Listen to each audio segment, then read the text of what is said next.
भाइयों और बहनों, जय श्री कृष्ण।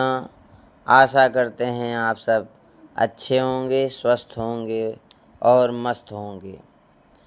आषाढ़ मास के कृष्ण पक्ष की एकादशी योगिनी एकादशी कहलाती है।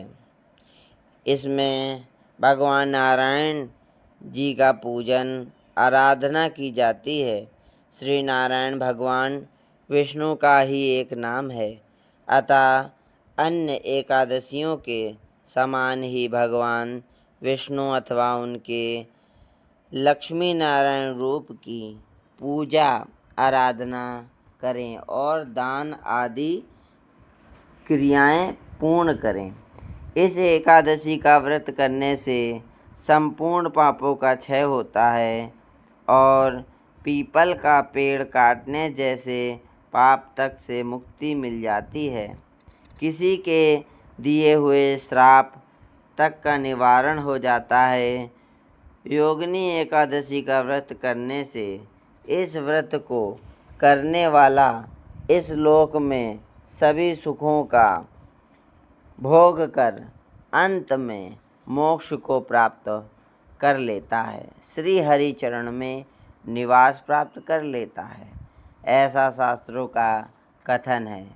धर्मराज युधिष्ठिर ने भगवान श्री कृष्ण से कहा, हे माधव, आप कृपा करके मुझे आषाढ़ मास के कृष्ण पक्ष की एकादशी के महात्म्य, विधि विधान आदि को इसके नाम सहित बतलाइए।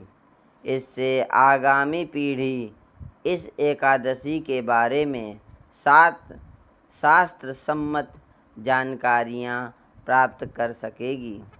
भक्तवत्सल भगवान श्री कृष्ण बोले, हे राजन, आषाढ़ मास के कृष्ण पक्ष की एकादशी का नाम योगिनी एकादशी है। समस्त पापों को क्षय करने वाला और इस लोक में सभी सुख और अंत में मोक्षदायक है। इस एकादशी का व्रत, योगिनी एकादशी का व्रत करने से देवताओं के दिए श्राप तक से मुक्ति प्राप्त हो जाती है। पुराणों में वर्णन है। एक कथा आपको मैं सुनाता हूँ। स्वर्गलोक में इंद्र की अलकापुरी नामक अत्यंत भव्य और रमणीय नगरी है। इसमें यक्षों का राजा कुबेर एक भव्य भवन में रहता था। कुबेर प्रबल शिव भक्त था और प्रतिदिन प्रातःकाल शिवजी की पूजा आराधना किया करता था। हेम नामक एक माली प्रतिदिन पूजा के लिए मानसरोवर से फूल लाकर कुबेर के यहाँ पहुँचाया करता था। हेम माली की पत्नी का नाम विशालाक्षी था। अप्सराओं के समान सुंदर, अत्यंत गुणवती और महान पतिव्रता थी। हेमवाली की पत्नी विशालाक्षी हेममाली अर्धरात्रि में फूल लेने मानसरोवर जाता और सुबह वहाँ से कुछ फूल लेकर राजा कुबेर के यहाँ पहुँचाया करता था। एक दिन वह मानसरोवर से पुष्प तो ले आया, परंतु अपनी पत्नी के मोह के कारण मार्ग से ही अपने घर की ओर चला गया और अपनी पत्नी से हास विनोद में लगा रहा। जब दोपहर तक कुबेर के पास पूजा के लिए फूल नहीं पहुँचे तो कुबेर ने अपने सेवक को कारण पता करने के लिए हेममाली के घर भेज दिया। सेवक ने राजा कुबेर को आकर बतलाया कि वह पापी तो काम के वशीभूत होकर अपनी पत्नी के साथ हास विनोद में लगा पड़ा है। यह सुनकर कुबेर ने क्रोधी होकर हेमवाली को बुलवाकर लाने को कहा। हेमवाली भय से कांपता हुआ कुबेर के सामने उपस्थित हुआ।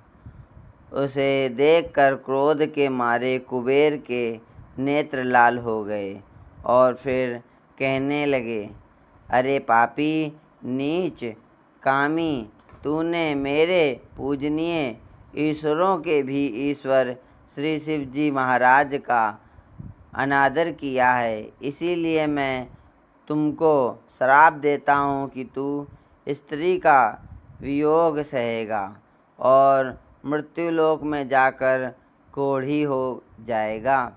कुबेर के श्राप के कारण वह माली स्वर्ण से स्वर्ग से पृथ्वी पर जा गिरा और उसी क्षण कोढ़ी हो गया। मृत्युलोक में जाकर हेमवाली ने घोर कष्ट भोगे। भयानक जंगलों में बिना अन्न और जल के भटकता रहा। रात्रि को निद्रा भी नहीं आती थी, परंतु शिव जी की पूजा के प्रभाव से उसको पिछले जन्म की समस्त स्मृतियाँ ज्ञान अवश्य रहा। घूमते घूमते एक दिन वह मार्कंडेय ऋषि के आश्रम में पहुँचा। हेमवाली वहाँ जाकर उनके चरणों में गिर पड़ा। मार्कंडेय जी ऋषि बोले, तुमने कौन से ऐसे पाप किए हैं जिससे तुम कोढ़ी होकर महान दुख भोग रहे हो। हेमवाली बोला, हे मुनि, कुबेर का सेवक हूँ मैं। राजा की पूजा के लिए प्रतिदिन पुष्प लाया करता था। एक दिन अपनी पत्नी के साथ विहार करते करते देर हो गई और दोपहर तक पुष्प लेकर ना पहुँचा तो उन्होंने मुझको श्राप दिया कि तू अपनी पत्नी का वियोग सहेगा और मृत्युलोक में जाकर कोढ़ी बनकर दुख भोगेगा। इसीलिए मैं कोढ़ी हो गया, महान कष्टों को भोग रहा हूँ। आप कोई ऐसा उपाय बतलाइए जिससे मेरी मुक्ति हो जाए। हेमवाली की यह व्यथा सुनकर ऋषि बोले, तूने मेरे सन्मुख सत्य वचन कहे हैं, इसीलिए मैं तेरे उद्धार के लिए एक व्रत बतलाता हूँ।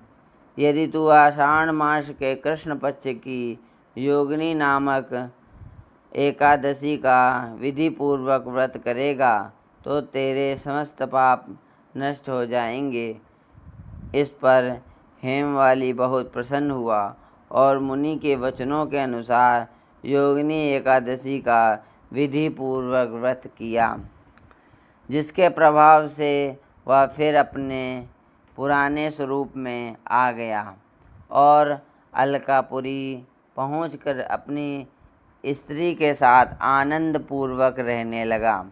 हे राजन, इस योगिनी एकादशी की कथा पढ़ने अथवा सुनने का फल ही 88 सहस्त्र ब्राह्मणों के भोजन कराने के बराबर है, जबकि इसका व्रत करने पर तो समस्त पाप दूर होकर अंत में स्वर्ग की प्राप्ति होती है।